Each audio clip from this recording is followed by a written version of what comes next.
So let's jump right in. So, hello, Antonym readers. It's great to have you here. Whether you follow the newsletter closely or you're just looking to get up to speed, we've got you covered.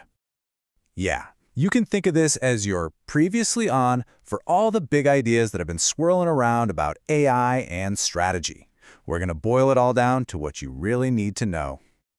Okay, first up, let's tackle this big, kind of unsettling myth that's been making the rounds, especially in senior leadership circles. You know, this is the question on a lot of experienced people's minds. The fear is that with AI taking over more of the routine stuff, that very first rung on the career ladder, it might just vanish. And look, this isn't just some abstract fear. You've got CEOs of massive companies, like Brian Moynihan at Bank of America, literally bragging about shrinking their workforce.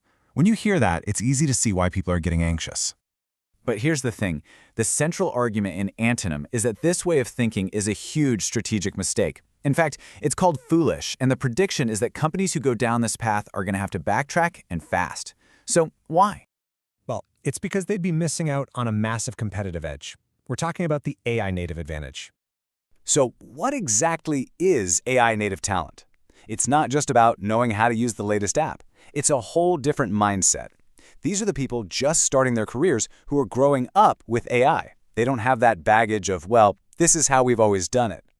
And that advantage is huge.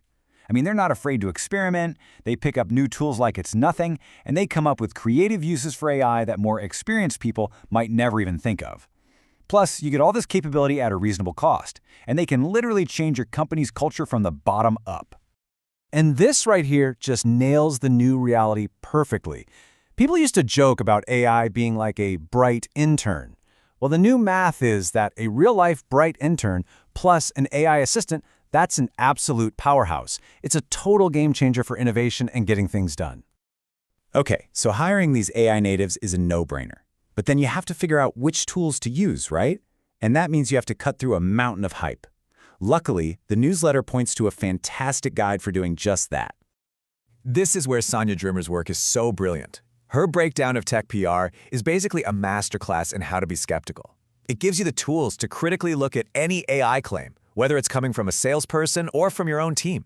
It's like intellectual archaeology for buzzwords. And the best part is, this isn't just some academic exercise. Drimmer's analysis gives us a super practical checklist you can use right now to sharpen your own thinking anytime you hear an AI pitch. Okay, let's break this down. First, challenge those big claims. Just ask, says who, and make them show you the evidence. Second, define the jargon. If they use a fancy term like superintelligence, make them explain what it actually means. Third, demand the how. How is this actually going to work in practice? Fourth, watch out for those neat and tidy stories about progress. And finally, number 5, figure out the hidden ideology. What's the economic assumption baked into this technology? All right, all of this leads to the final, and maybe the most important, strategic choice that leaders have to make. It all boils down to one thing: automation versus augmentation. And man, Tim O'Reilly just nails it with this quote. If your whole AI plan is just about cutting costs, you are going to get left behind. The real winners will be the ones who use AI to do things they could never do before. It's a fundamental fork in the road. So you can really see the two paths here, right? On one side, you've got tactical automation. That's the defensive play. It's all about substituting humans to make things faster. But on the other side is strategic augmentation. That's the offensive move. It's about collaborating with humans to create entirely new abilities and make fundamentally better decisions. And that, right there, is the real prize. Making decisions faster is nice, sure, but it's not the goal. The real strategic advantage comes from making decisions that are just plain smarter and more creative than your competition could ever hope to make. So we'll leave you with the central question from the newsletter, something for you to really think about. Are you just trying to slap AI onto your old way of doing things? Or are you truly stepping back and rethinking what's possible now?